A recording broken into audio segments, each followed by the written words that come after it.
Bismillahirrahmanirrahim. Assalamualaikum warahmatullahi wabarakatuh. Waalaikumsalam warahmatullahi wabarakatuh. Alhamdulillah, assalatu wassalamu ala rasulillah wa ala alihi wa sahbihi wa mawalah. Asyhadu an la ilaha illallah wahdahu la syarikalah wa asyhadu anna Muhammadan abduhu wa rasuluhu la nabiyya ba'dah wa la haula wa la quwata illa billahi wa ba'd. Ikhwatal iman, a'azakumullah jami'an. Bapak-bapak dan juga ibu-ibu jamaah khususnya Masjid Komplek BI Pasar Minggu, Masjid Nurul Amal Komplek BI Pasar Minggu milakan Allah Subhanahu wa taala. Alhamdulillah di kesempatan pagi hari ini di waktu subuh kita bisa bersilaturahim, memanfaatkan salah satu nikmat Allah yaitu teknologi. Di saat kita menghadapi situasi harus mengikuti instruksi pemerintah yaitu stay at home. Dan alhamdulillah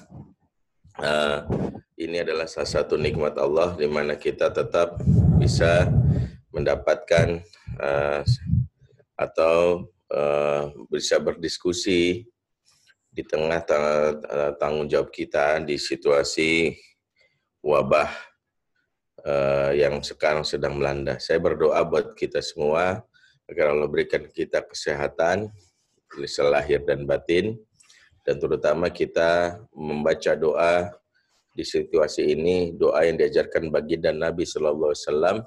Allahumma inni a'udzubika minal barasi wal junun wal juzami wa min syarril asqam. Ya Allah, lindungilah kami dari penyakit kulit, yaitu baros. Yang kedua, wal junun, itu penyakit kegilaan atau penyakit psikis. Yang ketiga, penyakit juzam atau penyakit kusta. Yang keempat adalah penyakit yang mengganas atau boleh dimasukkan salah satunya corona hari ini.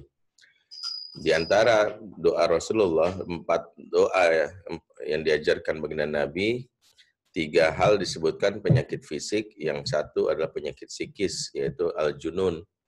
Ternyata Rasulullah ingin mengajarkan kita di antara doa-doanya, selain kita berlindung kepada Allah dari penyakit fisik, kita juga berlindung kepada Allah dari penyakit psikis, yaitu penyakit yang disebut al-junun. Kenapa? Karena ternyata ada manusia atau orang-orang yang sekitar kita yang ketika dia menghadapi wabah corona ini, mungkin dia sehat lahirnya, tapi tidak sehat batinnya. Di antaranya adalah mungkin banyak yang stres, tertekan, dan itu justru akan berujung kepada penyakit fisik.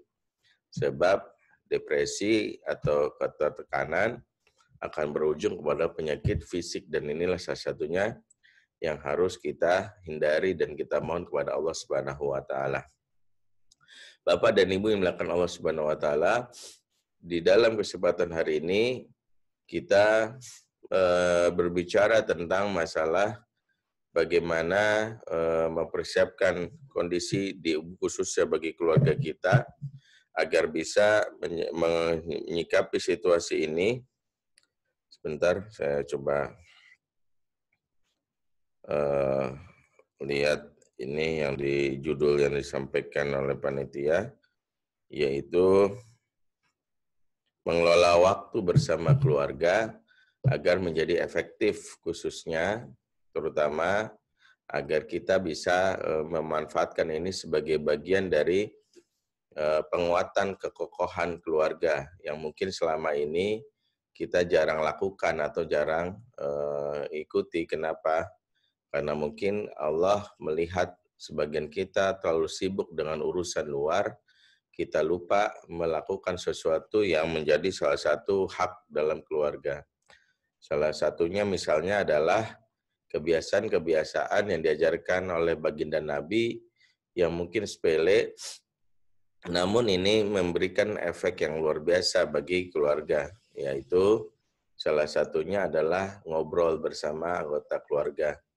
Ini adalah hal yang mungkin sepele, tapi sejatinya memberikan dampak yang kuat dalam hubungan. Di tengah kondisi bahwa sekarang banyaknya angka perceraian, banyaknya anak-anak yang bermasalah, hubungan yang rusak antara ortu dengan anak, Salah satunya yang kita pelajari adalah justru dengan kondisi seperti ini, karena anak-anak kita mungkin bisa mengenal atau lebih dekat bagaimana tanggung jawab dari ayah dan ibunya. Dan ini bisa kita lihat bagaimana lewat pembicaraan atau situasi yang disebut dengan ngobrol, the power of ngobrol, terutama ketika mungkin media, gadget telah banyak menyita perhatian kita sehingga kita disibukkan dengan dunia luar, lupa untuk hal-hal yang sangat sederhana, yaitu ngobrol. Rasulullah SAW dalam sebuah riwayat disampaikan oleh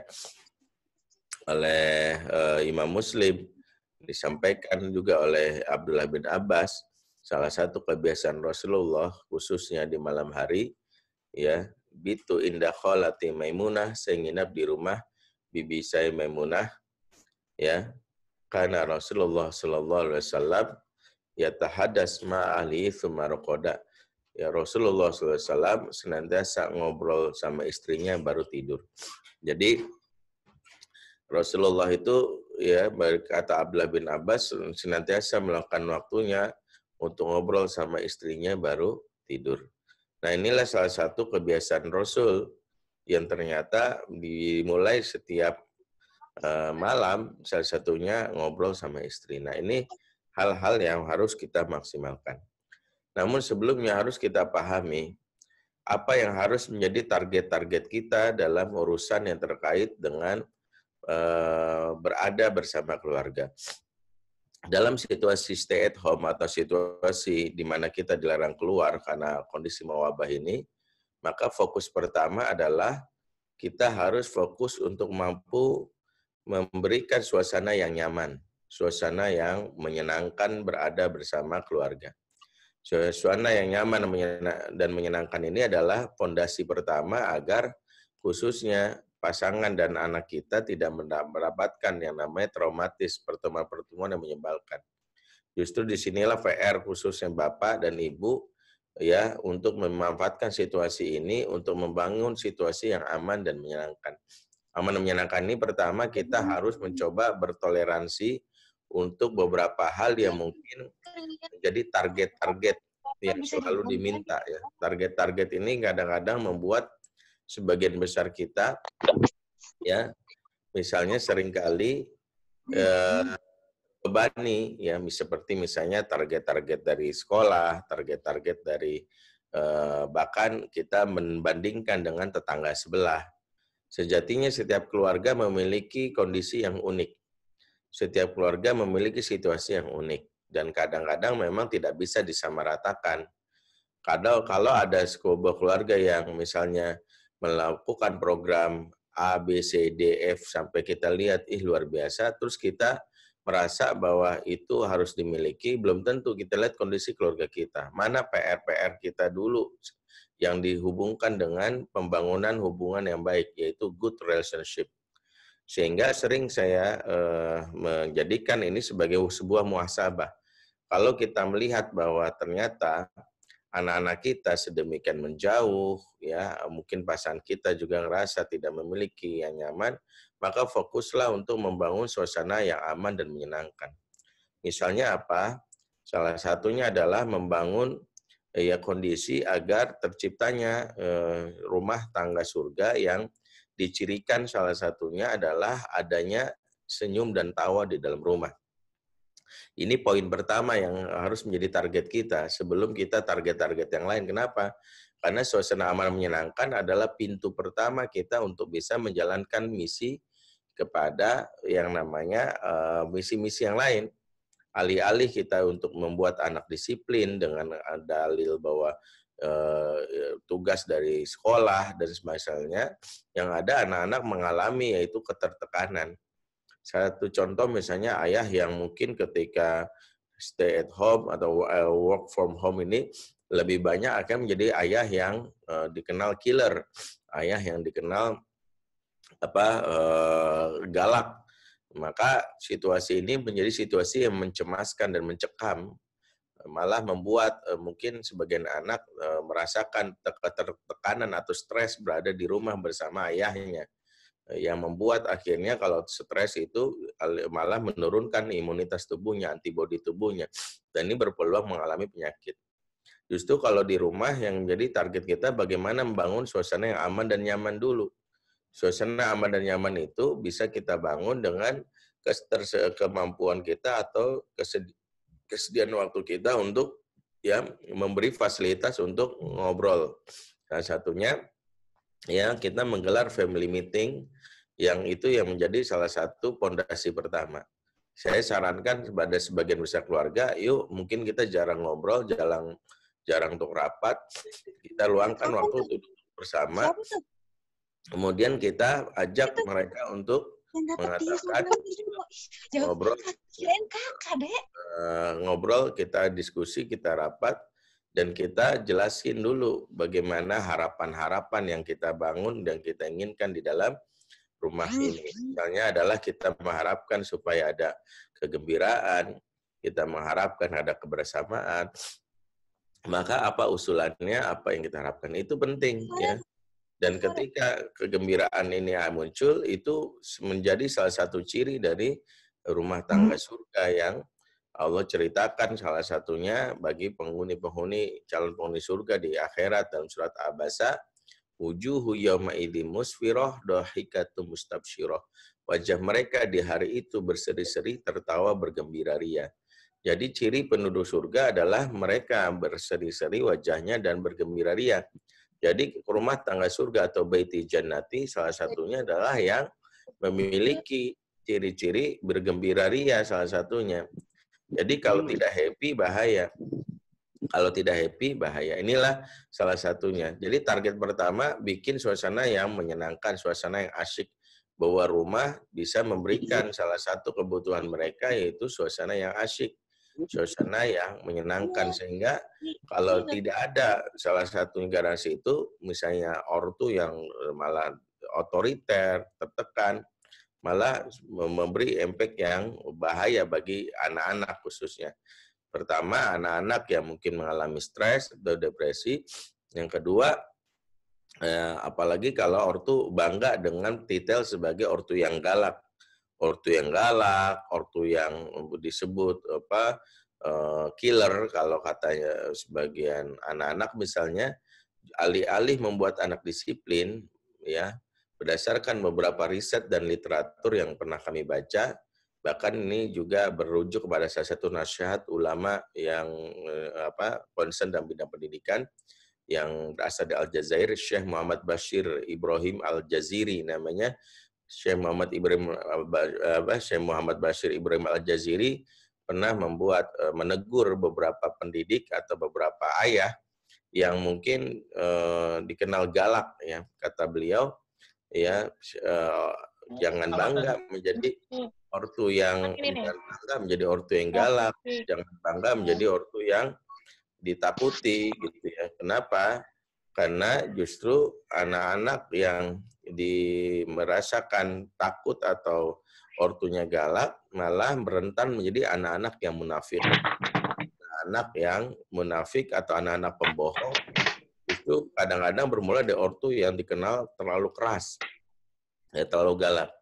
Ya, satu contoh misalnya kalau misalnya sang anak mengalami misalnya suatu hari lagi di rumah, tiba-tiba bapaknya memang dikenal keras gitu ya, tiba-tiba lagi baca, tiba-tiba ada piring, bukan piring, katakanlah benda kesayangan jatuh gitu ya, prang gitu ya. Misalnya ada koleksi bapaknya yang dari luar negeri, misalnya beberapa ya koleksi mungkin benda-benda yang luar biasa berharga. Disitulah si bapak spontan berteriak, siapa tuh? Gitu ya.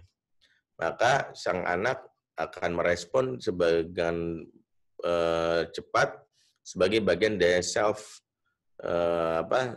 defense-nya dia agar terlindungi dari ancaman bapaknya, maka dia spontan akan berbohong lantas mengatakan kucing, ada orang lewat atau apalah. Intinya adalah itu dilakukan dalam rangka bentuk menjaga dirinya dari dari omelan bapaknya. Nah, ini penting saya sampaikan agar jangan sampai ada orang tua yang bangga ya. Makanya banyak kasus yang kami pernah tangani, misalnya ada anak yang soleh saat berada di rumah, begitu ngekos liar luar biasa karena dia mendapatkan kebebasan dari sesuatu yang selama ini yang tidak dimiliki. Orang tuanya menekannya selama ini. Nah, ini sesuatu yang mungkin bahan evaluasi pertama. Jadi, kalau ingin mengelola waktu bersama keluarga, maka evaluasi dulu bahwa magnet pertama di dalam rumah itu yaitu namanya keluarga, yaitu magnet inilah yang harus kita jadikan salah satunya membangun rasa nyaman dan membangun kesenangan. Itulah suasana aman dan menyenangkan itu wajib kita bangun, dan ini yang dilakukan oleh baginda Nabi ya. Cobalah untuk membangun hal-hal yang mungkin prioritas utama adalah suasana yang happy. Contoh begini, pagi-pagi misalnya apa yang dilakukan baginda Nabi wajib kita tiru. Misalnya baginda Nabi SAW fokus kepada pagi hari dengan sesuatu yang memberikan pemahaman dampak psikologis kepada para sahabat. Misalnya baginda Nabi terbiasa untuk mengevaluasi atau melihat emosi masing-masing tiap hari. Makanya baginda Nabi tidak pernah menanyakan pagi hari sesuatu yang berat. Baginda Nabi tidak pernah menanyakan sesuatu yang stres di pagi hari karena ingin memberikan suntikan emosi positif. Dalam sebuah riwayat Imam Muslim menyebutkan bagaimana pengakuan dari salah satu sahabat Samurah bin Jundab, di mana Samurah bin Jundab bercerita, ya, seba'da Rasulullah sholat subuh, Rasulullah selalu bertanya kepada kami pertanyaan yang menunjukkan perhatian Rasul kepada emosi masing-masing sahabat. Apa pertanyaan Rasul? Hal ro'a ahadu minkumul barihata ru'ya. Siapa di antara kalian yang mimpi indah semalam? Jadi Rasulullah itu bertanya, siapa di antara kalian yang mimpi indah semalam? Jadi Rasulullah nggak nanya pagi-pagi, menurut hari ini siapa yang wabah corona, pasien corona ada mati berapa gitu ya. Kira-kira udah yang kena corona. Jadi nggak bikin stres pagi-pagi. Yang jelas pagi-pagi Rasulullah justru bertanya, siapa yang mimpi indah semalam? Jadi ditanya itu adalah sesuatu yang memberikan efek emosi positif. Jadi bukan hanya yang bikin stres. Ini penting saya sampaikan, bagaimana Rasulullah bertanya mimpi ini adalah sesuatu yang Rasul jadikan trigger untuk Rasulullah bertanya dan memberi motivasi. Makanya begitu ada sahabat berkata, ya Rasulullah, aku melihat langit terbelah dan aku naik ke atasnya. Apa maksudnya? Maka Rasulullah sebagai pentakwil mimpi mengatakan, ya, wahai fulan, ya, dan dalam riwayat lain disebutkan ini adalah Ibnu Abbas. Ya Ibnu Abbas, kelak engkau akan dimuliakan oleh seluruh penduduk dunia, bahkan oleh seluruh penduduk langit. Jadi Rasulullah menyampaikan ini dan membuat motivasi Ibnu Abbas. Bahkan ketika ada sahabat yang mimpi buruk seperti Abdullah bin Umar, justru Rasulullah menjadikan mimpi buruknya ini sebagai sebuah hal yang positif ketika dia gelisah karena mimpi buruknya. Karena dalam mimpi buruknya Abdullah bin Umar dibawa keliling neraka, dan itu sesuatu yang menyeramkan tentu saja, maka dia menceritakan kepada pada istri baginda Nabi, yaitu saudara kandungnya sendiri, yaitu Hafsah. Maka Hafsah pun bercerita kepada baginda Nabi, dan baginda Nabi mengatakan kepada Abdullah bin Umar sesuatu yang memberikan dampak emosi positif. Apa kata Rasulullah? Ni'ma abdu ibnu Umar idza kana sholatul lail. Sebaik-baiknya hamba adalah Abdullah bin Umar seandainya rajin sholat malam. Jadi alih-alih Rasulullah memberikan suasana mencekam dengan kalimat, wah bahaya kamu Abdullah bin Umar, wah kamu banyak dosanya. Enggak, Rasulullah justru memberi motivasi, sebaik-baiknya hamba tuh kamu, kalau kamu rajin sholat malam. Jadi cobalah kita untuk di momen-momen momen-momen stay at home ini, terutama masa wabah ini, adalah membangun kalimat positif yang memberikan dampak kegembiraan, membangun kalimat-kalimat yang baik. Dan ini sesuai dengan hadis yang lain dalam riwayat Bukhari, Rasulullah itu ingin setiap kita itu terbiasa berkata-kata yang positif, khususnya di pagi hari, ya, yujibuni al-fa'lu, kata Rasulullah. Saya tuh takjub sama orang-orang yang optimis. Ya, Rasulullah itu takjub dan bangga dengan orang-orang yang optimis. Apa kata Rasulullah? Orang optimis, al-fa'lu kalimatut thayyibah. Orang-orang yang optimis itu yang selalu berkata-kata yang baik. Jadi salah satu poin yang ingin saya sampaikan, kalau di dalam mengelola waktu bersama keluarga, prioritas pertama adalah membangun suasana yang aman dan menyenangkan dahulu.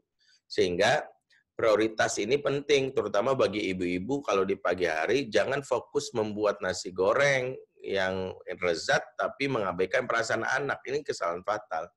Kalau misalnya membuat nasi goreng itu lezat, tapi hati anak terluka karena dibentak, karena kita ngomel, maka kita salah memprioritaskan apa yang menjadi pembahasan kita. Kenapa? Karena sejatinya nasi goreng itu kita bisa siasati. Kalau memang setiap pagi kita repot sama anak, mendingan satu, nggak harus bikin nasi goreng. Misalnya bisa jadi kita mesen makanan yang besok dari malam udah, atau pagi-pagi kalau masih lewat tukang jualan, kalau di tempat saya masih ada, nggak tahu di tempat Bapak dan Ibu, atau hal-hal yang lain. Artinya itu sudah bisa disiasati. Jangan sampai jiwa fokus kita untuk membangun intimasi atau keakraban itu malah hilang, malah rusak, malah ini menjadi hal yang menakutkan bagi sebagian anak-anak. Dan inilah kenapa yang kita lakukan dalam hal ini meningkatkan kebutuhan anak-anak kita akan bagaimana yang namanya keluarga itu sebagai pribadi yang sosok yang menyenangkan. Jadi jangan sampai lupa tentang fokus kepada hal-hal yang membangun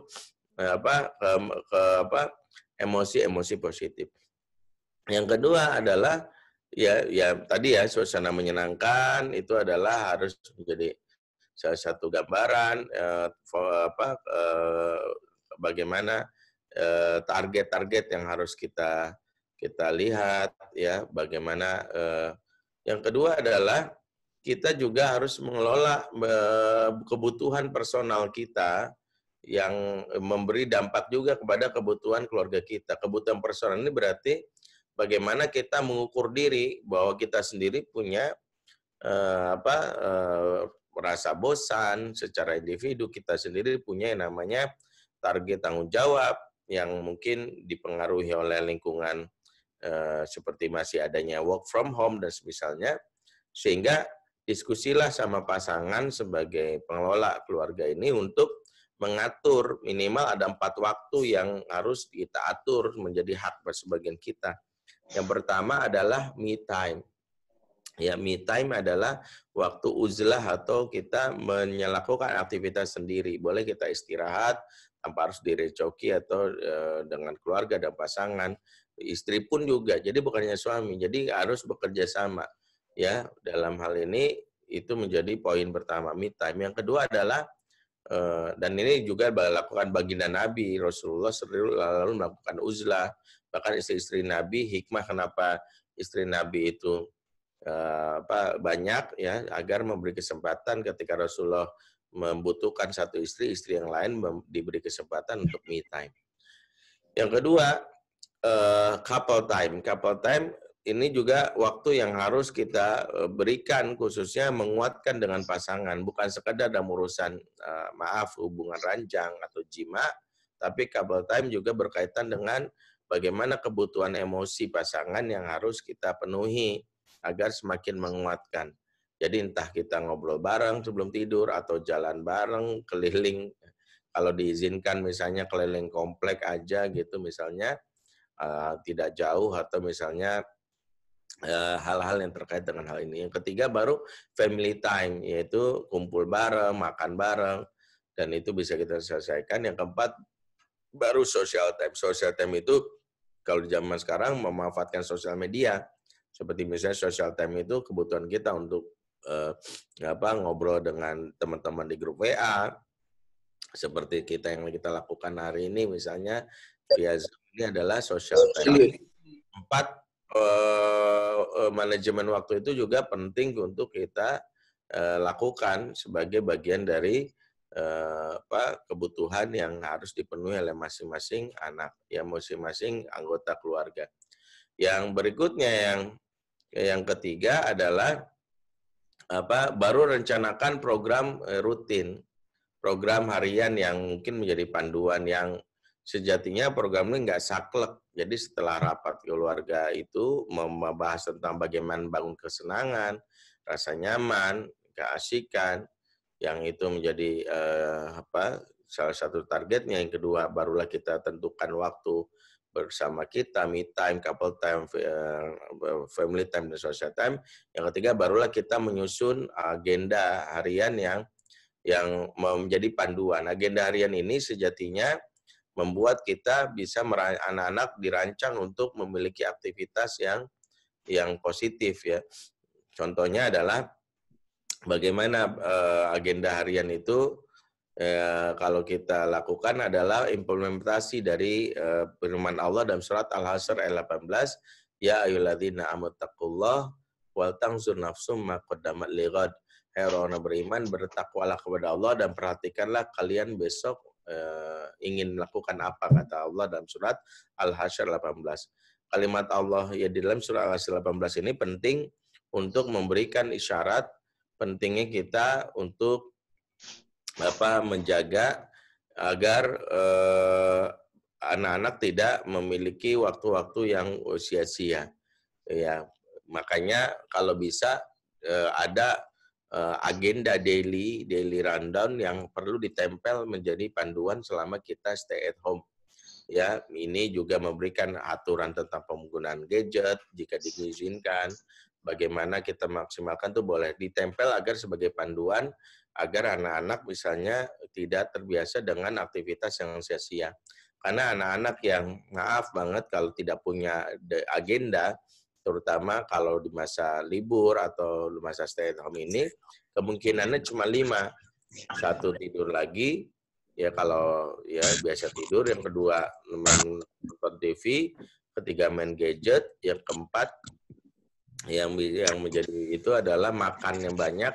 Yang kelima, ngisengin orang. Jadi 5 itu menjadi salah satu yang harus kita lakukan. 5 hal itu yang kemungkinan harus kita antisipasi. Jadi daily rundown itu penting terlalu kita lakukan.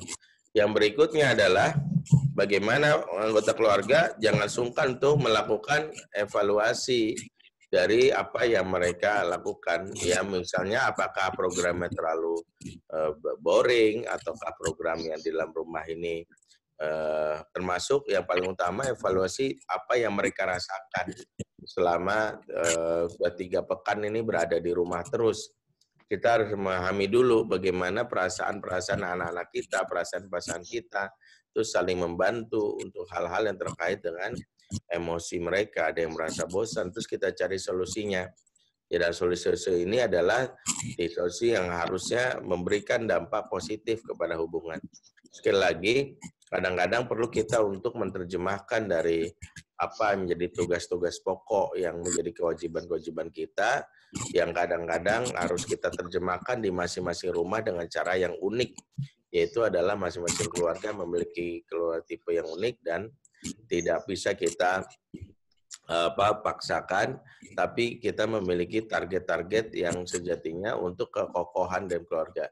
Insya Allah kalau situasi atau wabah corona ini berlalu dan kita semua selamat, sehat, tidak ada korban yang kita khawatirkan, maka akan memberikan dampak sebuah memori yang indah, sebuah kenangan yang nanti kelak akan mereka ceritakan di masa depan, betapa keluarga mereka keluarga yang menyenangkan, ayah mereka ayah yang memanfaatkan momen ini untuk memberikan dampak emosi yang positif.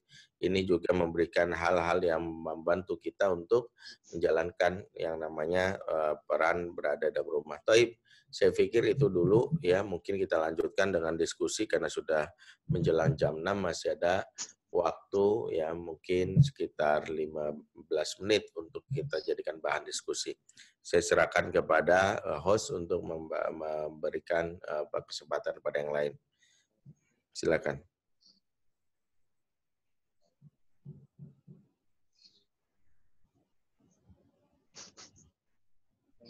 Silakan pada hostnya.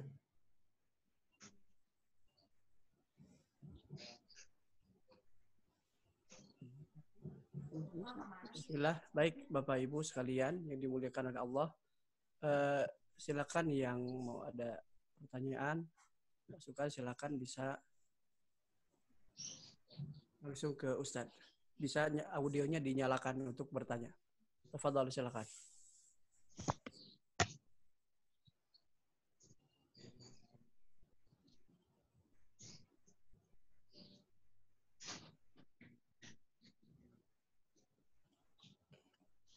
Silakan.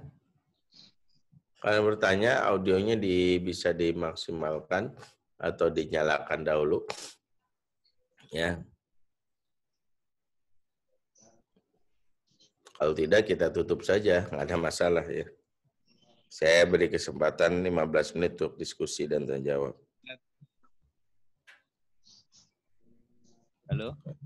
Ya, silakan. Nah, kalau saya punya anak laki-laki. Siapa, Pak? Yang mana, Pak? Siapa? Abi Karim. Oke. Ya. Gini, kalau kita ngajak anak untuk misalnya mulai berdiskusi, mungkin mengawalnya dengan mengajak sholat dulu gitu. Tapi ini sebelumnya sudah keras ke kita, dalam arti misalnya dia disuruh tapi sudah pakai cek-cek gitu, atau udah kayak menolak itulah, bahkan mungkin pakai bahasa-bahasa tubuh yang bentuknya protes gitu. Nah itu kadang kalau mau ngajak ngomong itu kita juga malah dongkol, walaupun muka kita mencoba manis, tapi kan sebenarnya mungkin juga bisa tersambung bahwa kitanya memang nggak lagi pengen ngajak ngobrol, tapi karena hatinya kan juga kita menjadi mengeras atau mendongkol gitu. Nah itu gimana mengatasinya, Ustaz? Baik ya. Pak Abi Karim dan juga buat para ayah dan bunda yang dalam kondisi stay at home di sini. Yang pertama adalah kita harus melakukan time out kalau kita rasa emosi kita dalam kondisi yang tidak positif.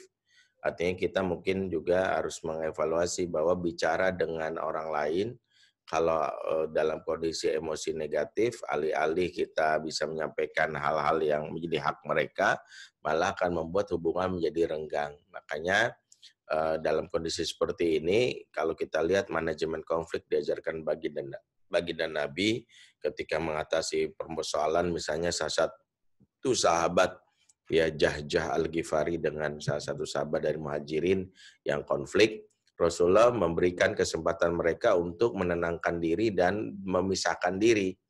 Jadi bukan kalau lagi kita dalam kondisi mereka respon begini, terus kita kesel, terus kita banyak ngobrol, kamu tuh bla bla bla bla bla, malah akhirnya makin jauh. Ya mungkin sholat saja dulu, ya udah yang penting kita keras, tegas untuk karena mungkin dalam hal ini sesuai dengan target. Setelah itu kita langsung pikirkan, ya mungkin jangan ngobrol dulu, emosi kita nih positifkan dulu, baru kita pikirkan apa yang harus kita sampaikan ke mereka, dan itu dibangun dengan suasana keakraban. Kalau boleh saya sarankan, selesaikan itu di meja makan misalnya.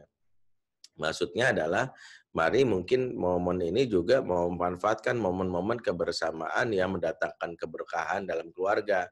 Dan dia itu diajarkan oleh baginda Nabi, salah satunya adalah makan bareng kan.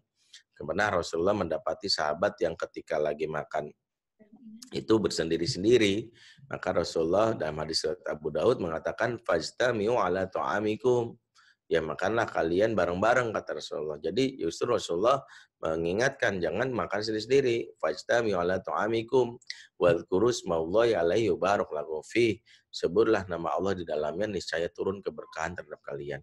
Jadi kalau kita di meja makan, ya ketika jadikan momentum itu untuk ngobrol yang ringan. Saya mengingatkan diri saya dan kita semua, memang dalam situasi ini kita harus mulai belajar untuk tidak pembahasan serius itu kita mulai, ya bolehlah dibahas, tapi mungkin yang dibutuhkan anak itu adalah pembahasan yang kadang-kadang nggak receh ya Pak. Maksudnya receh ini pembahasan yang harus kita tunjukkan betapa ayahnya dalam hal ini tidak melulu menjadi seorang pelatih, sersan pelatih yang mengontrol, menginstruksi kedisiplinan, tidak. Baginda Nabi itu menjadikan bagaimana suasana di rumah itu suasana menyenangkan dengan membangun tadi tawa gitu. Jadi hal-hal yang receh seperti misalnya contohkan Sabit bin salah satu sahabat ya, pernah dalam kitab Adabul Mufrad, Sabit bin Ubaid menceritakan ya, kata beliau, ma ra'aitu ahadan ajalla idza jalasa ma'al qaumi wala afkaha fi baitihi min Zaid bin Sabit.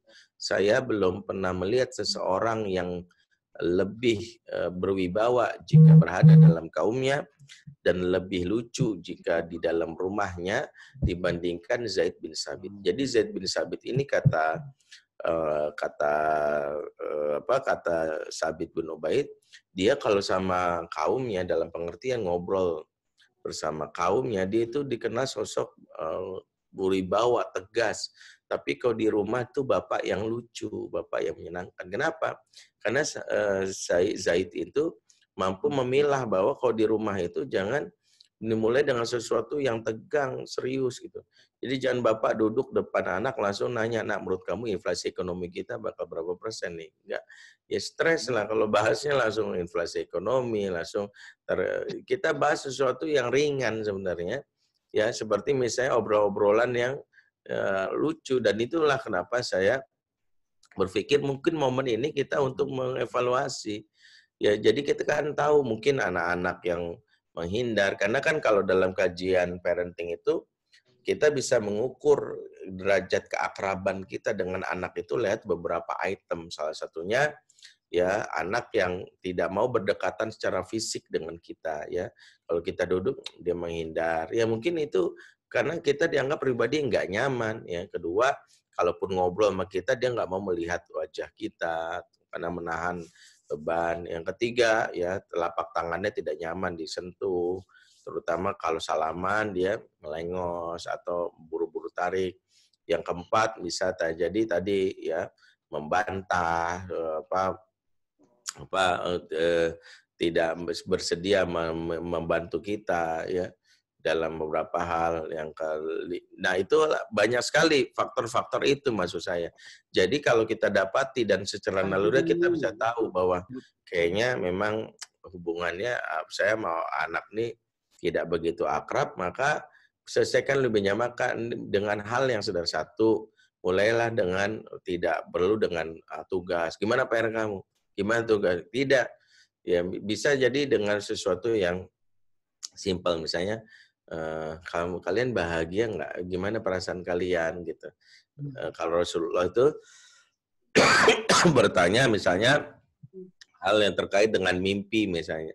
Tadi sudah saya sampaikan, atau misalnya Rasulullah bertanya hobi ya, misalnya Rasulullah pernah bertanya kepada Abu Umair, dan itu menarik karena Abu Umair ini kan anak Abu Tolhah. Dalam riwayat Imam Muslim disebutkan ya bahwa karena Rasulullah SAW ya fadhahikahu, Rasul itu selalu ngajak bercanda Abu Umair. Jadi Rasulullah itu memiliki kemampuan membuat anak tertawa, yaitu salah satunya Rasulullah selalu bertanya sesuatu yang menyenangkan bagi anak-anak. Seperti Rasulullah pernah bertanya kepada Abu Umair ketika Abu Umair sedang hobi melihara burung pipit. Rasulullah bertanya kalau bertemu dengan dia, ya Aba Umair, ma fa'alan nughair, wahai Abu Umair, gimana kabar burung pipitmu? Jadi Rasulullah menanyakan yang menjadi salah satu kesenangan dari anak-anak. Jadi kalau hari ini anak-anak kita lagi senang bikin apa gitu ya, tanyakan itu dulu. Jadi jangan nanya yang lain. Nah, sementara berkaitan dengan sholat, berkaitan dengan yang lain itu selesaikanlah di kesepakatan, Pak, di awal. Jadi kalau sifatnya instruktif, ya Bapak membuat instruksi, inilah tugas kita, bla bla bla bla bla bla, yaitu memang membuat anak-anak akhirnya nggak punya hak untuk ngobrol, ya itu yang menjadi masalah. Baik. Ya, silakan. Silakan bagi Bapak Ibu yang mau bertanya. Silakan audionya bisa dinyalakan.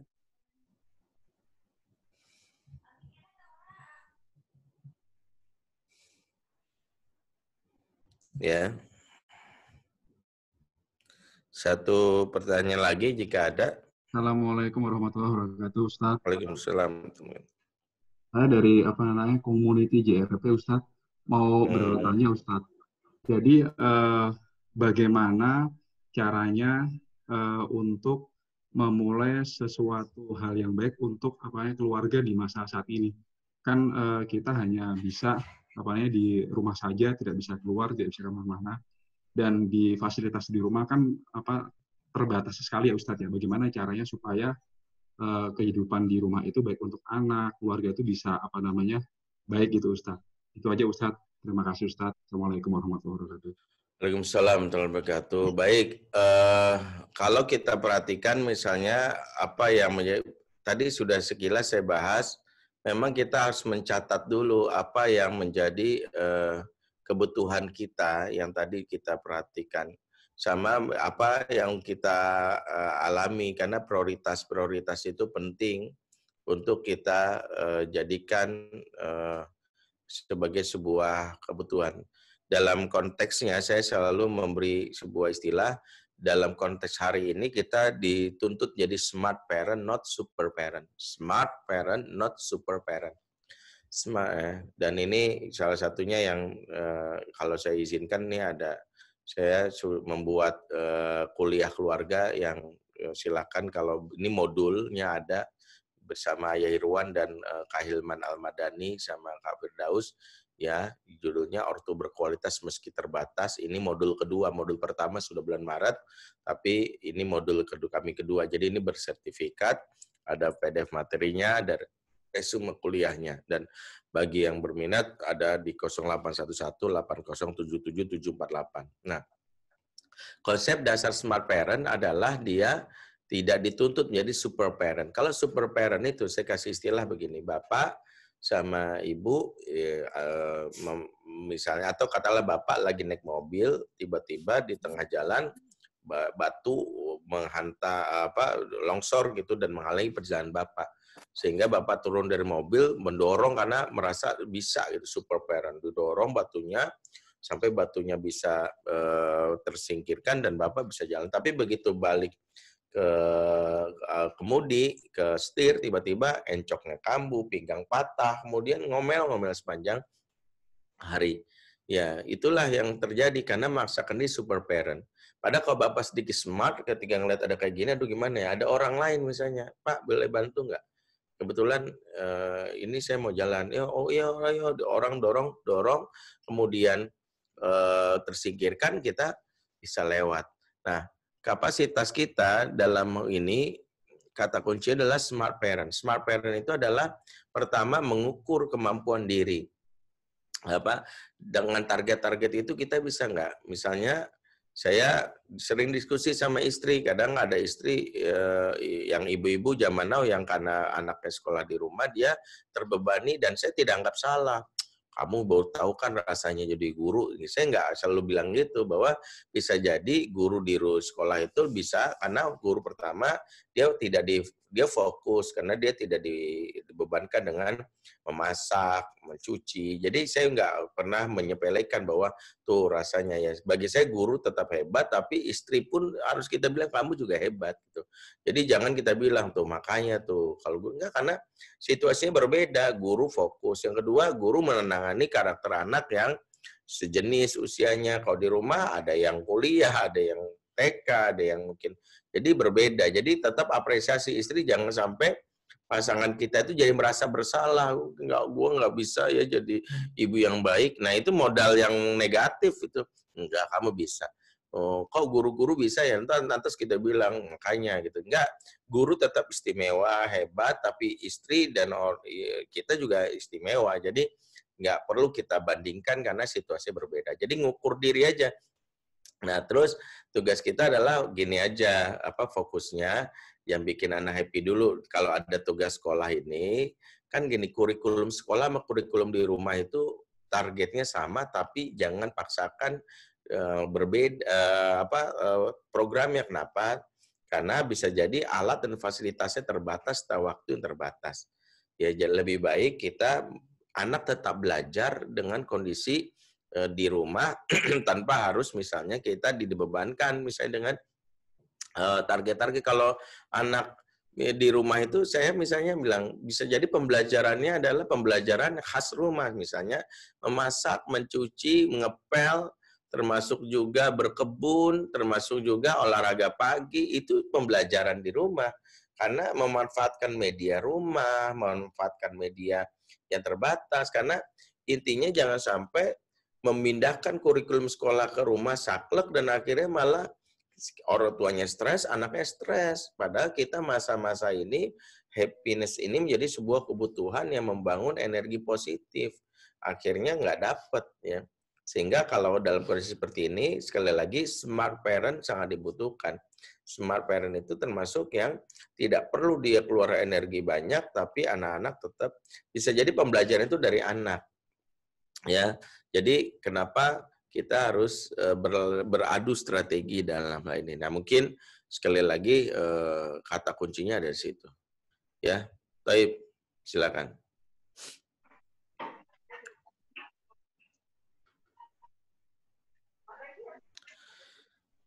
Ya, mungkin itu ya, karena udah jam 6 kali ya, Pak.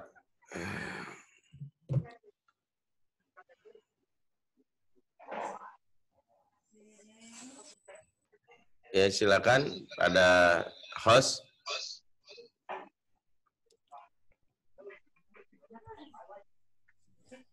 Ya, baik Bapak Ibu yang dimuliakan oleh Allah Subhanahu wa taala. Mungkin kajian pagi hari ini kita cukupkan. Mudah-mudahan kita mendapatkan ilmu yang bermanfaat bagi kehidupan dunia dan akhirat. Mari kita tutup dengan doa kafaratul majlis. Subhanakallahumma bihamdik. Asyhadu an la ilaha illa anta astaghfiruka wa atubu ilaik. Assalamualaikum warahmatullahi wabarakatuh. Assalamualaikum.